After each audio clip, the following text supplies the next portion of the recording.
Welcome to another this channel. I don't know what it's called. It's got, it could be anything really. It's my channel, small farming, making stuff, generally getting through life with as little hassle as I can. So welcome again. I'm going to take you around all our sort of little farming spots today. What we've got going around the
So this is really what we've got here is this big paddock. It's probably about 15 acres.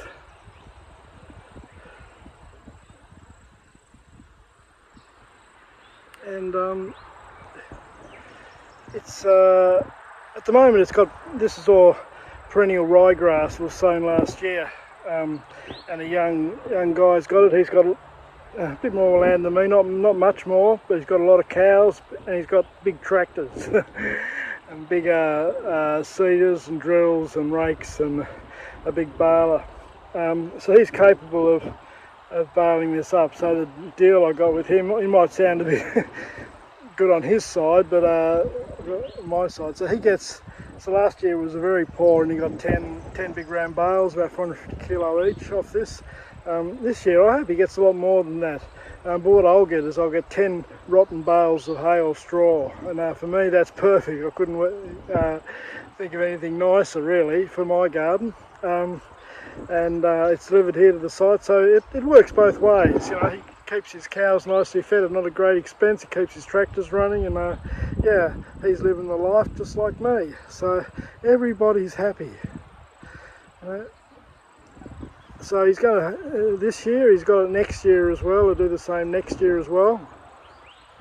So there'll be 3 cuts he'll get off that. He might even get a 4th. He might get, it's a little bit late now to get us. He might get a 2nd one this year. But once it comes back to me, I'll get to use it again. And I'm not sure what to do with it. We're talking about different sorts of animals, all those harebrained schemes, I love little Dexter cows, it'd be great to have a whole lot of those, or some, Dorpers or sheep, Friesian sheep, the milking sheep. I love them, they're gorgeous looking things, and you can milk them as well, what a silly idea that would be. So I heard something about farming the other day, which sort of stuck in my mind, that rich farmers sell to poor people, and poor farmers sell to rich people. I'm probably in the latter group at the moment, growing organic food. There's not much money in it. Whereas if I was to just say the Dorper sheep, run the whole Dorper sheep, I'll probably get 80 ewes on the property, something like that. And that's probably worth half a wage to me, which is I could probably survive on. So that'll probably be better than going around with a weeder and anything like that. But it's lifestyle, isn't it? You're out here, it's nice and quiet and lovely green grass, and and this is what I call the top paddock, and I've just all that lovely green grass is a mixture of oats, wheat, lupin. I'm very pleased to find some of that lupin's come up. It's not really a winter thing, doesn't like the frost, but we've got some come up, and of course stun peas or field peas, and they've come up as well. And I don't know if you can see it in the background there. I've got the Rhode Island Reds down there, and they'll come around, and when I get the next chicken tractor built for the black Australorps, they'll come up here too. So and they'll go all the way, there's quite a lot of ground and should give them plenty to eat right through to probably February. I'll be on this.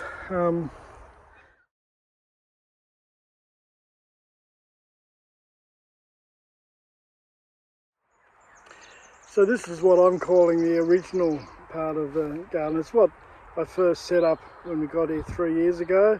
Got fruit trees, everything's in sort of bays. I've got the greenery down there is sort of a forage crop. All the pumpkins will go in between these fruit trees this season. The forage crop will be, I won't turn it in, I'll just roll it and crimp it, and then plant all the pumpkins, 3 varieties. So what are they? Queensland Blue, butternut, lots of butternut, people like the butternut, and Jarendale, which is a little bit similar to the Queensland Blue. But having the Queensland Blue and the Jarendale together, Jarendale seam here, it varies from place to place. They seem to come later, so it's, I can start selling earlier. Butternuts come in nice and early, so I can get those onto the markets down early. Then it's Queensland, and then it's the Jarendale. And right at the end, it's everything. I have piles and piles of pumpkins, and you get them pretty cheap, so I can get rid of them. Plenty of them end up in my pantry, and then end up at the end of this time of year there's mush flowing off the shelf, so that's not good. I try to get rid of as many of them as I can. The other issue with this part here is that, which why I'm not working it as intensively as I did when I started, is that it inundates. That billabong comes up and rises up. And in the bottom corner it can be sort of 600-800 millimeters above the ground. Up here it's it's only just sort of 100 mil, and really probably where I'm standing now it doesn't come up very much at all. We lost a few fruit trees because of it, but not many, and they seem to cope okay with it. So this is the what I call the second part of the billabong garden. I established that first, and this second. This also had stock on it. It was very heavily grazed down when we bought it. There was no grass on here at all. So the soil was very run down, even though it was very balanced, nice pH, very low in nutrients. This section here is quite good. That little section out there is still coming up. So what I've got in here, I've got the daffodils. The daffodils are great, but they're too early, and once they're gone now. Lovely green flash down there, but they've gone now. Then I haven't got anything to sell for another couple of months. So the second one, I've got some dahlias. I've just left them standing, so I know where they are. I'll plant some more in there this year, but they're very hard as a cut flower when you haven't got refrigeration. Over here I got Gladys, and Gladys. That's a new row of Gladys. These are separated from last year, these 2 rows, and they're just starting to come out now. I have a lot of trouble with the soft-crested cockatoos again. They get into these bloody things and pick them out. You can get depressed about it, but at the end of the day, we'll still get plenty. I had cucumbers in that last year. I'm not sure what I put on that this year.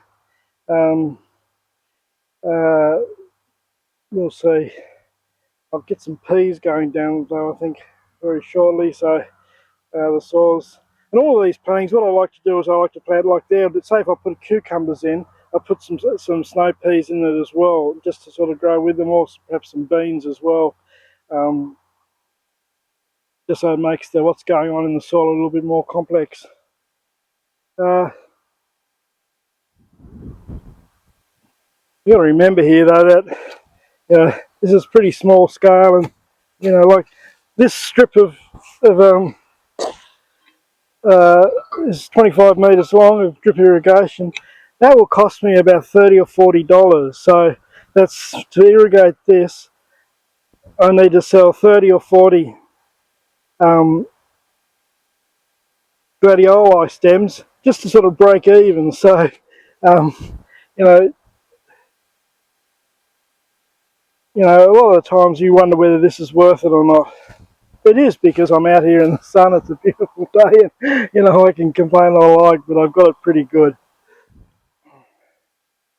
So I try to be organic or low pesticides, but the whole market is sort of distorted, because what is organic, what is natural? It's just people play with these words all the time, and there's really no. If these advertising agents can convince people that oat milk is a thing, let alone a healthy thing, well, there's no bloody hope for the rest of us, is there? Oat milk. Oats are grown massive broad acre, and they use the most horrendous of pesticides and herbicides on those broad acre crops. So whether you're eating wheat or oats or soybean, it's grown in that way. Burns fossil fuels. The tractors, the harvesters and everything are big, 1,000 horsepower machines. They use a lot of fuel. So whilst on the package, you'll get the packet and it says, organic, ethically sourced, all this sort of bullshit. It means nothing. It absolutely means nothing. Unless you're buying off somebody like me, who you see slaving away in the paddock all day to chip the weeds down, there's going to be fossil fuels and pesticides and the whole bloody works happening.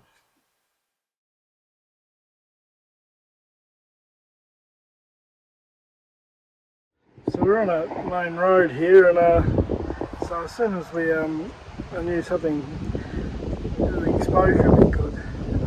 So we sell from this little stall here. We're able to do it. If we're down a side road, it really wouldn't work, so you'd have to sell at a lower price and a higher volume, so it works well for us.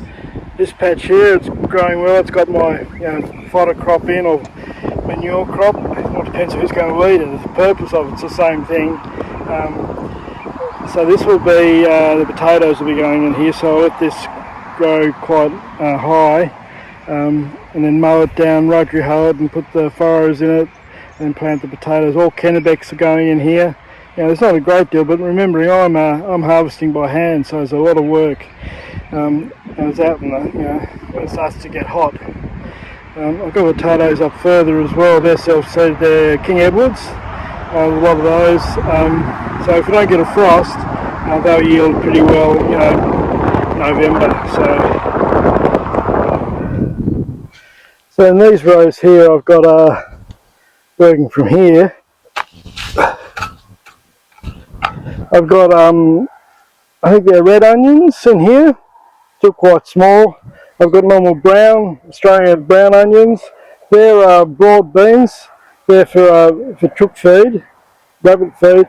And in the end, that bed over there, I've got a mixture of lettuce and rocket and stuff that I just had left over, hand broadcast. So on this trellis last year I had cucumbers, and I've got some peas coming up along the bottom at the moment. The peas are not for, they're for just soil conditioning. This year I'll probably end up, I'm not sure yet, perhaps cucumbers again, resting them with the peas. It doesn't really matter if I put something the same in, so that'll be good. On the other side from here I've got garlic. They're going along really well. All in all, it's all going quite well. The soil was pretty run down here, like in most places on this property. It just had they did nothing to it other than graze animals on it. So they're the garlics up on the right there. Then I've got two rows of just this is peas and white beet. That's all for feed for rabbits and chooks. And then this 3 beds here, these are 30-metre beds. I have it's all mulched, and I'll fix that mulch up again shortly. It's got wood chips between the straw. You can't see the wood chips because the chooks have come in and messed it all up. But this will be where the zinnias go in, and that's sort of I should have heaps enough here, so they grow well this year. It's a soil temperature that holds them back, so hopefully the mulching won't, delay it too much. The mulching keeps the soil a bit cooler when things get started, but then at the end of the season they keep it wetter as well when things are starting to dry out.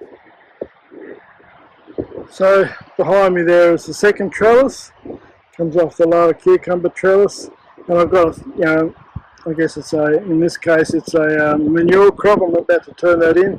That's got all sorts of stuff. A lot of stinging nettle around here, heaps of it. It has some places very, very high deficits of nutrients, so growing situation, turning it in is supposed to be very beneficial. So I'm not sure what, this will probably be corn again. It's quite run down soil here. I've drained it now, but it wasn't very good last year. Hopefully this forage crop plus a bit of fertiliser, bud and bone or something, will see it much better. On the other side, I'm just going to try to fill it out with vegetables. Now, I'm not having a lot of sowing equipment or seed drills or anything like that. I've just got the rotary hoe and a couple of furrows I've made. Labour's having enough energy to plant than to pick. It comes sort of January, February when I'm just flat out harvesting. There's no time to plant anything new. So you do what you can, I guess, don't you? It's not about the destination, it's about the journey. Someone said that. Some idiot said that once upon a time. But it's true for me. I'm getting fit and healthy out here. I'm not nearly as run down as what I was when I started this, coming from those corporate bloody jobs that just run you in the ground and bloody spit you out the other side.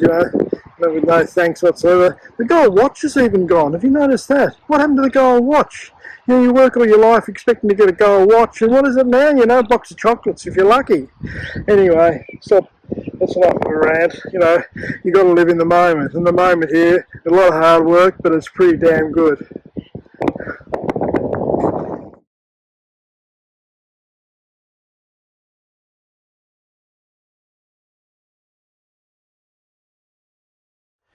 So this is the house garden. That's not the house, that's where the dogs go when they're naughty. But so that's all the house garden. That's where I've been clearing it. That was the tree I dropped in the last episode. Part of it is I'm sort of very interested in how much produce you can produce from a small area, including the meat, including quail and rabbits, for that sort of suburban garden. I think we're going to be needing some more. We're all going to need a bit more sort of self-sufficiency happening in years coming. So at the moment I'm just building a bit of a lean-to glass house. I don't really put these on the YouTube channel. It's sort of house rather than farm. Got a bit of a toilet, and then there's a deck there. A bit of a fern garden's happening there. So this will be part of it. But then as we go around, there's the cabin again. And the extent of this, so from basically there across is all going to be garden. An intensive sort of more an old-fashioned style house vegetable garden with perennials. Got a row of asparagus and rhubarb going down there. On this trellis there are perennial raspberries. The rest of this will be all vegetables. The hydrangeas in here. Now that little cabin is very nice inside. That is going to go, and we're going to sort of a glamping, set that up as a glamping so we can get a bit of income from that. And part of the whole thing is the sort of the middle of a garden that will develop. The roosters, they'll go. They're a bit noisy. Beautiful looking beasts. 3 Australorps, two Rhode Islands, and we've got a crossbreed in there as well. Anyway, the rabbits may stay. So Henry there, I'm going to name this Grey's a female. This one here, the third one down there, turns out to be a male as well. They're really fully grown now, very strong. It's just amazing how strong these little cute bunny rabbits are, and they can do you a bit of damage with those claws and back legs. You've got to be careful.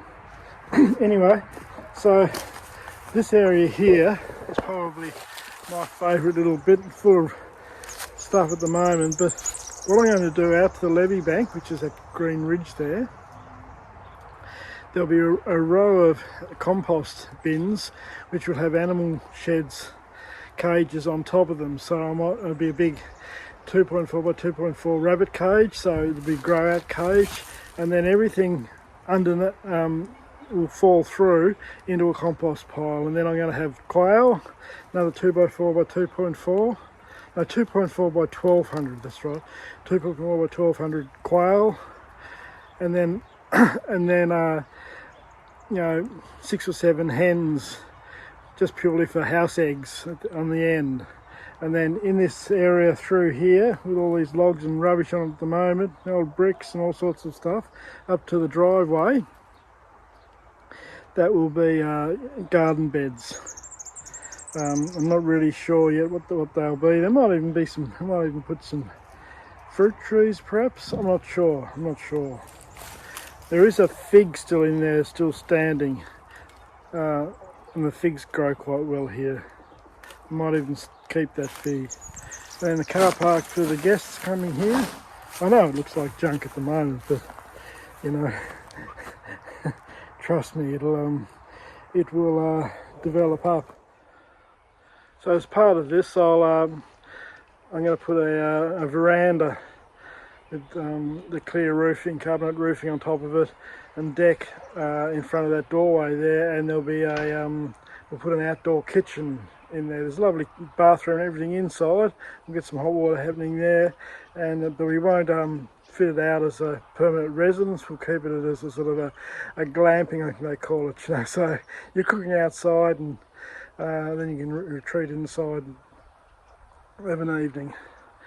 And it'll be separated from the house with the trellises and all the veggies and everything. And the idea is that, you know, people come and they bring their kids, you know, we don't mind, and they can check the eggs in the morning and look at the rabbits and all that sort of stuff, and have a bit more of a farm experience, and we get a bit of income from it as well, and it'll all be good.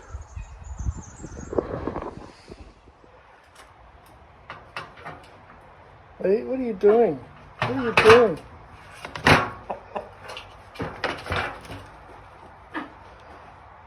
Are you supposed to be in here?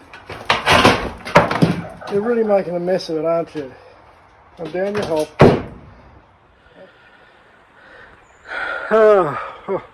End of another episode. I've managed to get, what's this, 6 out now, so that's alright.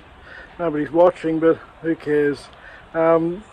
Yeah, so this episode is more about the farm, of course, and the next one I'm not sure what I'm going to do, but it'll be more making, I think. I'm about to start on the chicken tractors. They'll be 8 metres by 2.5 metres. I've got to get those done because I've got to get all the black Australorps. They're just going everywhere. Everything's going everywhere at the moment, so I've got to get that finished up. So I'll get onto that. A few other things as well. Yeah, so thanks for watching, and I'll see you next week.